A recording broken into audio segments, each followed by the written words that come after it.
নমস্কার বন্ধুরা, মানবীর রান্নাঘরে আপনাদের সবাইকে স্বাগত জানাই। আমার আজকের রেসিপি আমের চাটনি। তো কাঁচা আমের সময় প্রায় শেষ হতে চলল।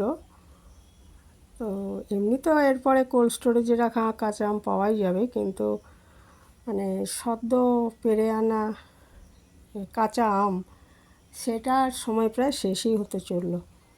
তো আজকে আমি সেই আমের চাটনি, আমাদের খুব প্রিয় আমের সেই চাটনির রেসিপি শেয়ার করেছি।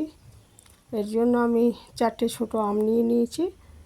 বাইরে থেকে তো একদম সবুজই ছিল, ভেতরে হলুদ ভাব চলে এসছে, তবে পেকে যায়নি।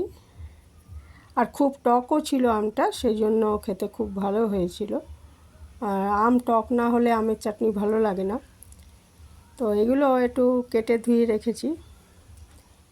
তারপরে আমি কড়াইতে শুকনো খোলায় একটু ভাজা মশলা করে নেব।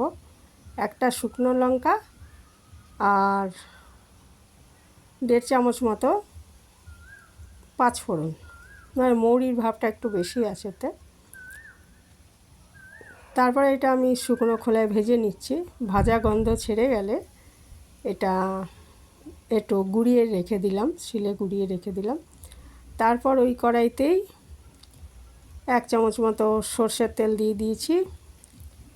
তেলটা গরম হলে এতে আমি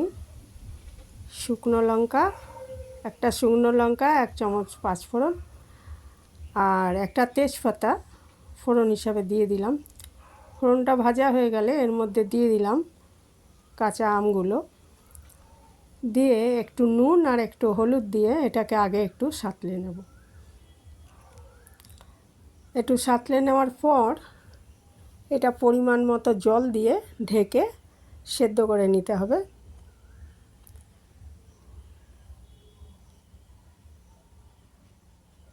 ভালো করে সাঁতলে নিচ্ছি।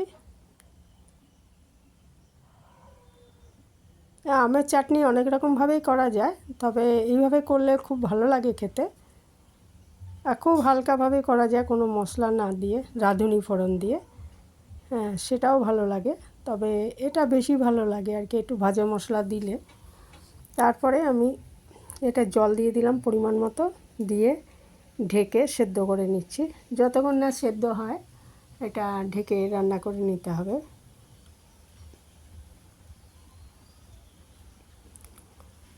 কয়েক মিনিট পরে খুলে দেখলাম যে আমটা সেদ্ধ হয়ে গেছে। এরপরে এর মধ্যে আমি ছোটো 1 বাটি চিনি দিয়ে দিয়েছি। চিনিটা যে যেরকম মিষ্টি খেতে পছন্দ করেন সেই মতো দেবেন। আম খুব টক ছিল, আর টক আমেই কিন্তু ভালো হয় আর কি চাটনি। তো যদি আরও বেশি মিষ্টি পছন্দ করেন তো সেখানে তেজপাতাগুলো তুলে ফেলে দিচ্ছি, কারণ তেজপাতার আর কোনো কাজ নেই, গন্ধটা এর মধ্যে চলে গেছে। আর চিনি দিয়ে আমি 3-4 মিনিট জাল দিয়ে নিয়েছি। চিনিটা গলে এটা ভালো মতো মিশে যাবে, একটু জাল হয়ে যাবে, তখন আমি এতে ভাজা মশলাটা দিয়ে নেড়ে চেড়ে আঁচটা বন্ধ করে দেবো। এবং ঠান্ডা হওয়ার পর এটা পরিবেশন করা হয়। চাটনি ঠান্ডাই পরিবেশন করা হয়। তো আমাদের আমের চাটনি একদম রেডি। এবার আঁচটা বন্ধ করে দিলাম। এটা ঢেকে রাখলে এটা আরেকটু জমে যাবে। তো সুস্বাদু আমের চাটনি একদম রেডি হয়ে গেছে পরিবেশনের জন্য।